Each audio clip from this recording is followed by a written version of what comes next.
Welcome to The Romantic Side of Suspense with Sarah Hamaker. In each episode, she'll talk with your favorite romantic suspense authors. They will take you behind the scenes of the writing process, giving excerpts from their writing, and share stories about their writing life. A Far Way to Run by Lori Altebaumer. Shane Wright returns to the Texas town where she grew up for a funeral and accidentally gets caught in a human trafficking scheme gone wrong. When she stops to render aid at an accident, she ends up with a gunshot wound to her shoulder and a target on her back when the trafficker believes she stole his money. Her plan to stay the night at the old family farm becomes complicated when she finds it has been leased to a man working through some past demons of his own. Former military sniper Ethan McGregor is here on a reconnaissance mission for an organization that fights human trafficking. The complications keep coming when her prodigal brother shows up. When he tells Shane and Ethan he saw a woman being held against her will, Ethan's interest intensifies, thinking this might be the human trafficking he's here to uncover. Shane, on the other hand, wrestles with trusting her brother. Her conscience propels her to search for a way to help, but knowing the woman is being held at the place where she'd been assaulted makes her wary. It doesn't help that she's kept the attack a secret. The other person who knows her secret is also obsessed with her. When he abducts her, she finds out her strength to face evil is stronger than the shame she fears. Hi, and welcome to this week's episode of The Romantic Side of Suspense. I'm your host, Sarah Hamaker, and I'm so glad you joined me. Today, I have two returning guests, Wendy Wilson-Spooner, who's going to talk a little bit about her newest romantic suspense, Celtic Winter, and Lori Altebaumer, who's going to talk about her newest romantic suspense, A Far Way to Run. So welcome back to my show. Hello. Sarah. We were chatting a little bit before the show about the themes in our writing. So I would love for our listeners to hear that. So Lori, why don't you go first? Why don't you talk a little bit about what kind of themes do you have, or theme do you have in your writing? Well, when I set out to write a book, when I get an idea and I start working on it, I don't have like in my head, this is the theme I'm going to show my readers. It comes out. But what I find is the repeat pattern of my theme is always taking a woman who has been broken or abused by this by this broken world, and showing her, walking her through the steps of forgiveness, things like that, to show that her past does not take away her future. It does not keep her from having a purpose in the future and something wonderful to accomplish, so that she is an overcomer. She has the power to be an overcomer. So that's the theme that always materializes, always rises to the surface in whatever my story is. Yeah, and Wendy, you were mentioning that you write dual time and that your modern day character looks to her past, sometimes her very distant past with her ancestors, to kind of figure out who she is. So can you talk a little bit more about that? Yeah, so my books are dual timeline, like you said. And so the historical chapters are actually a true story that I researched in Ireland about a young man who left his family and crossed the Atlantic alone in 1817 to find a way to save his family.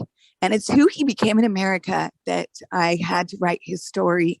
And because of the study that Emory University did on youth and children and their overall mental health and well-being, knowing who they come from, so knowing a lot of things about their own ancestors is why I wrote in a fictional descendant of this wonderful rags to riches immigration story that has God woven through all of it, and how he carries us through so many things is the reason that I have a teenage character as well written into my stories. I love that. And what I hear from both of you is that infusion of hope in the story, that whatever we're experiencing now isn't the final say in our story. Yes. Absolutely. I think it's important that readers, that everyone, whether a reader or not, understand that we actually live in a larger story. It's God's larger story, and we have a role for our specific time. That for such a time as this verse has been in my head for the past couple of years so much, and it ended up appearing in my new book that's coming out on May 26th. Way more than I expected. I didn't intend to put it in, but it just rose to the top there too. But yeah, we live in a story, a large, wonderful, amazing, but dirty, warfare-ridden, broken story. Yeah, we live in the end times that the Bible has been talking about for a very long time. And here we are. And what choices are we making? Yes. How much are we standing up for God in absolutely everything we do, as our Savior Jesus Christ is on the brink of returning to us? I like that one. Yeah. And I think as fiction writers, and as, romantic suspense fiction writers, we have such a wonderful opportunity to infuse our stories with those truths, with those biblical truths, with those, that hope. That's one theme that I find I want my readers to come away with, is that no matter what happened in the past, there is hope for the future. Like I tell my kids, yeah, you made a mistake, but you can do better next time. That there is that opportunity for a better future. And I want my characters to have that as well. And, when my kids were little, I remember reading a study, and I know there's been many studies over the years about this, about how reading really helps us develop that empathy, and it helps children in particular as they're learning how to navigate emotions and loss and all these big things, other people who look different than you. I mean, all these themes that we see in children's literature. Of course, we see in adult literature too. And I remember thinking, there's been some books that have helped me kind of through fiction books, stories that help us imagine. So I'd love to suspend, since we're on this kind of theme, just to talk a little bit about how do you feel that as a writer that you're using these themes to kind of, sometimes we work things out in our own on our own lives, but also getting those truths to that reader. Yeah. So when I write, I am subtly teaching. And so one of the things I'm teaching is genetic genealogy, because I'm a professional genetic genealogy. So I find family is what I do. So through DNA testing and traditional genealogical research, I find the biological family members of mainly adoptees, but also there are many people out there that have no idea who their fathers are. Mm-hmm. And so each one of us, if we grew up with a father and we have a great relationship with our father, that is wonderful. But really the father that we all need to connect to is our Heavenly Father. And my undergrad is in psychology, and psychology can be a very interesting field for Christians because a lot of it is very godless. But my favorite professor was actually a creation-based psychologist, and he taught attachment theory in the way that I don't know anybody else teaches, that you have to be attached to God to experience your best life here on earth and for your best case scenario of mental health. And so that is also another theme woven into my books. Yeah, that's great. Lori, do you have any thoughts on this topic? Well, I'm still meditating on Wendy's, you've got to be attached to God. I love that phrasing. So, I struggled with, when I started writing romantic suspense, why was I writing romantic suspense? Because I do not want to glorify evil. I want to glorify God. And so there was some prayer in that. There was some listening to God. And because I I want to make sure I was on the path that he wanted, and that I wasn't just writing to entertain people. But he did remind me that we are in a war. That's the world we live in. And that my books, I write romantic suspense because I love the theme of good overcoming evil, which is ultimately, as a Christian, the truth of our life. Good will overcome evil, whether it's in this world or in eternity when we get there. And I came to see the romantic part, I thought was, for a while, was just fluff to add in so people would like it. But honestly, Jesus romances our heart. I mean, he has come for our heart. So romantic suspense to me is the embodiment of the life we live. We're being romanced by Jesus, and we are in a world of suspense. Every breath is suspenseful, but we know the outcome. Good will prevail. Yeah, I love that. Yeah, that's beautiful. But I would also say it's okay for people to be entertained by our Yes. I just want to put that out there. I mean, I want Oh my goodness. I want my readers to be entertained.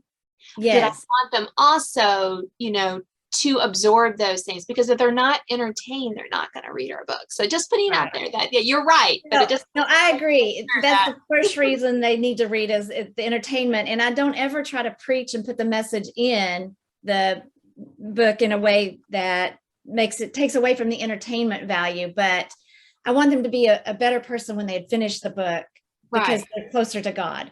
So yes. Yes. Yeah. Totally. And to have those biblical truths that we can weave in a natural way, because this is what our characters are going through. In a natural way, as opposed to, those Christian fiction books of 30, 40, 50 years ago, where all of a sudden the characters are going along and all of a sudden, oh, let's go to church. Yeah. I think that probably the most important thing we can do in our writing is to create engaging content that people don't want to put down. Yes. Yeah. And then again, they can go through everything that we intend for them to in the story. Yeah. And, with the suspense part, obviously there's that added tension to it, which can bring out some of these issues that the characters need to resolve, but they really need to resolve with God's help. Right. So that's what I love about writing romantic suspense, is that, it kind of adds that in there. And I just love mystery. So I'm always like a little bit deeper. I do too.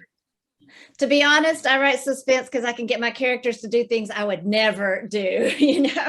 They are way braver, way smarter, way bolder than I would ever be. So yes, yeah, I've not been shocked. Yeah, or maybe even things that, maybe even things we couldn't ever do.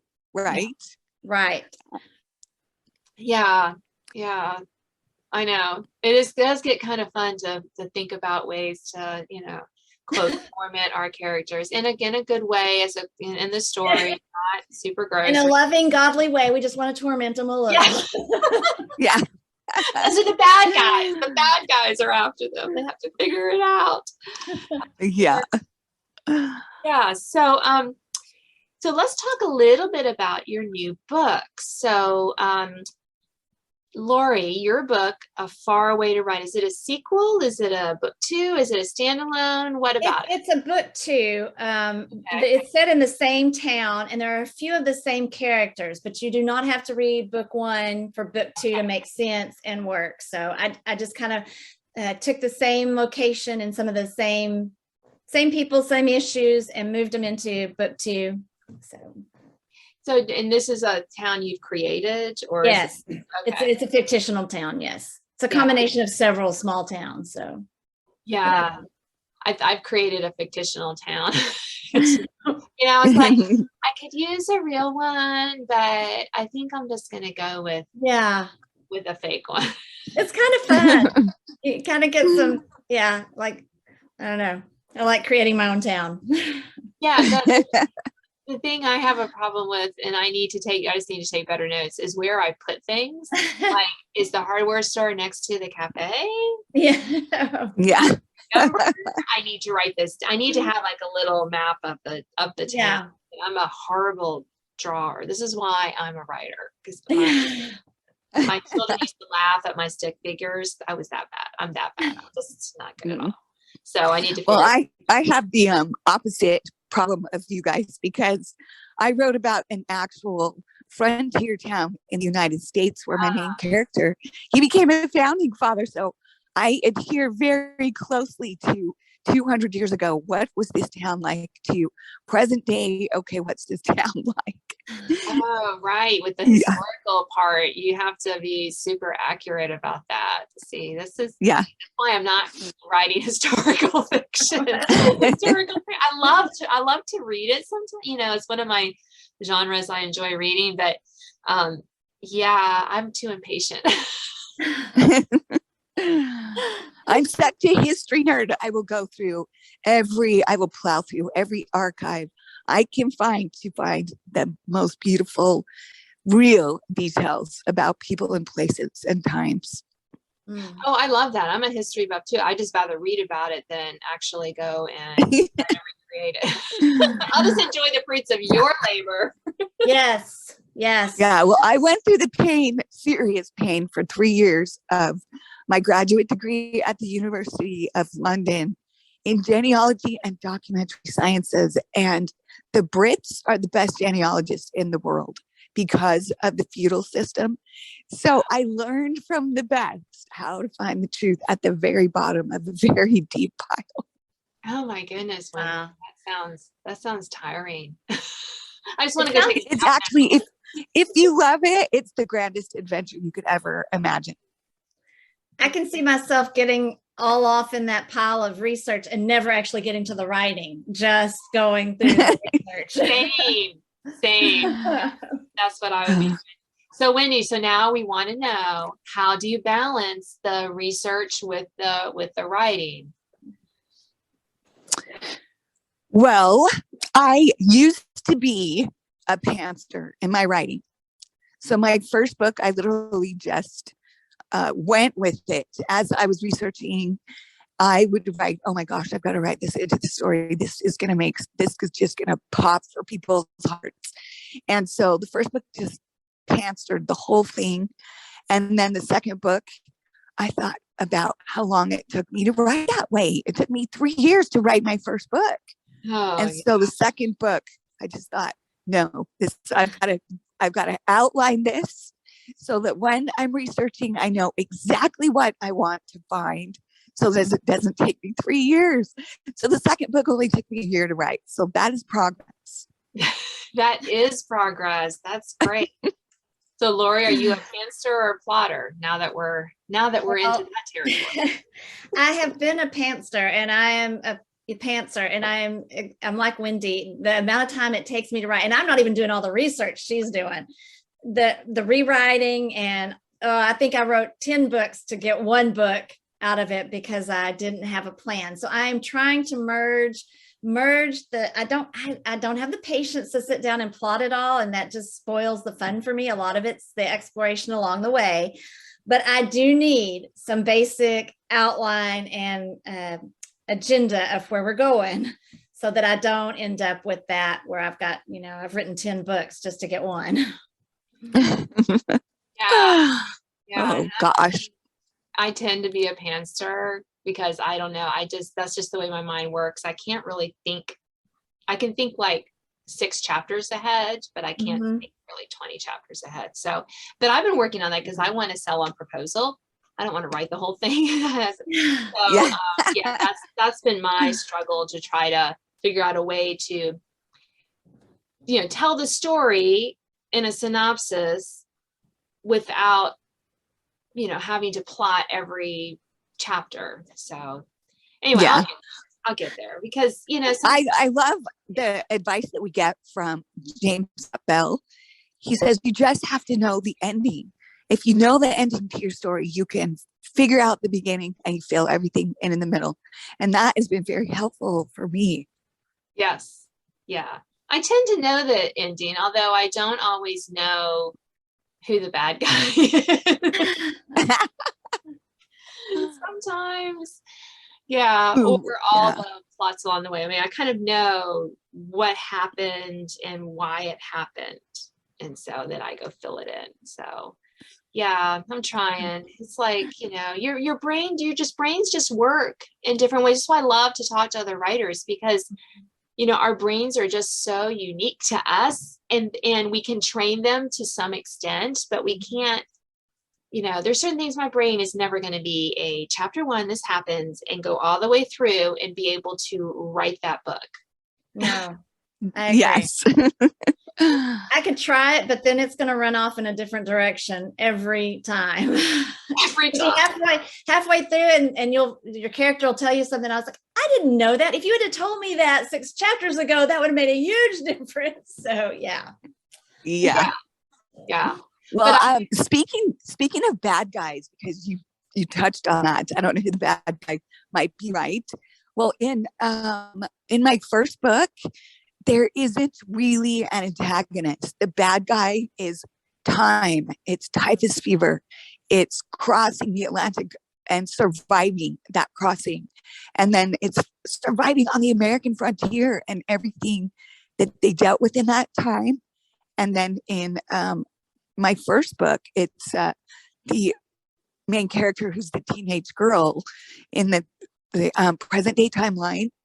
The antagonist for her is her grief over a loved one's death that has blocked her from painting. She's a gifted artist. She doesn't know what to paint anymore. Her heart is so broken, and she wants to get into the best art schools, and she feels like she can't even take another step in front of her. So in the first book, the antagonist is not even a person.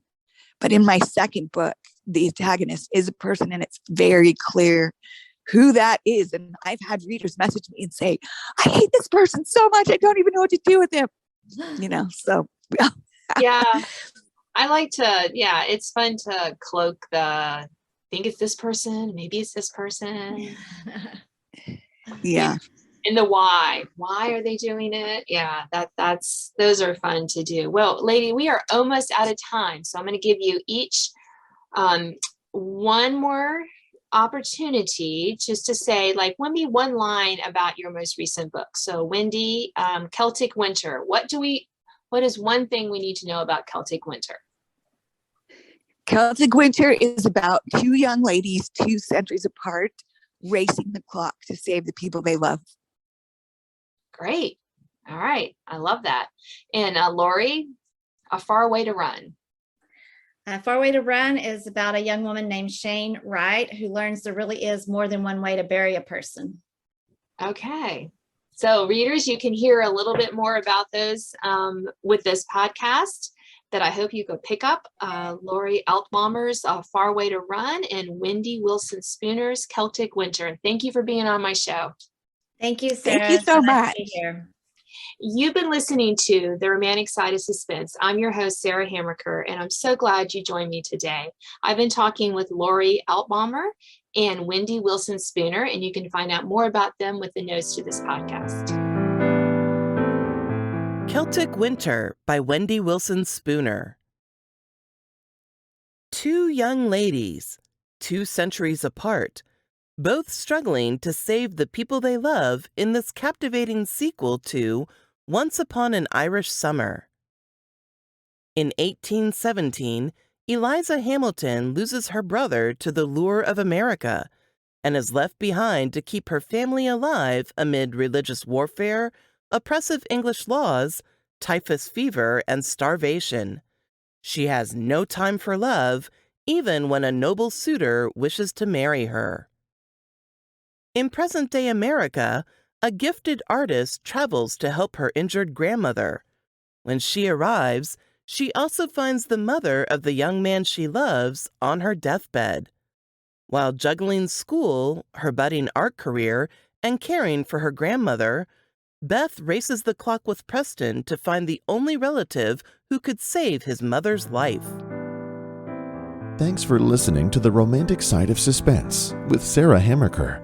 If you enjoyed this episode, please leave a review. You can sign up to receive notifications of upcoming podcasts and listen to previous editions at sarahhamakerfiction.com.